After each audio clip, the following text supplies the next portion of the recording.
In America's cities and towns today, flags will be placed on graves and in cemeteries. Public officials will speak of the sacrifice and the valor of those whose memories we honor.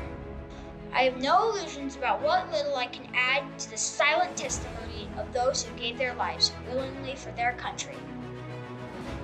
Words are even more feeble on this Memorial Day, for the sight before us is that of a strong and good nation that stands for the silence and remembers those who were loved and who, in return, loved their countrymen enough to die for them.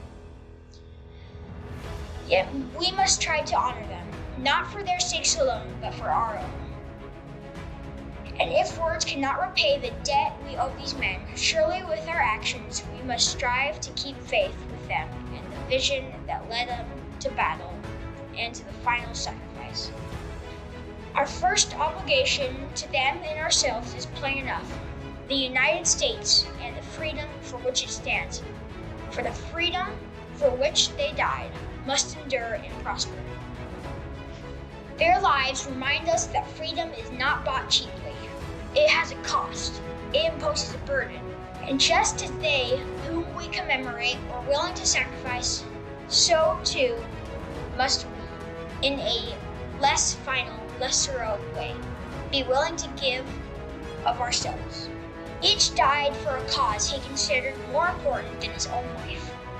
While they didn't volunteer to die, they volunteered to defend values for which men have always been willing to die if needed to. The values which make up what we call civilization. And how they must have wished that in all ugliness that war brings, that no other generation of young men to follow would have to undergo that same experience. As we honor their memory today, let us pledge that their lives, their sacrifices, and their valor should be justified and remembered for as long as God gives life to this nation. Let us also pledge to do our utmost to carry out what must have been their wish, that no other generation of young men will ever have to share their experiences and repeat their sacrifice.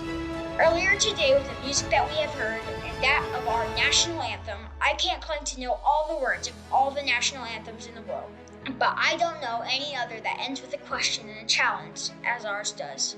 Does a flag still wave over the land of the free and the home of the brave? That is what we must all ask to do. Thank you. Happy Memorial Day. This was Ronald Reagan's Memorial Day speech at Arlington Cemetery.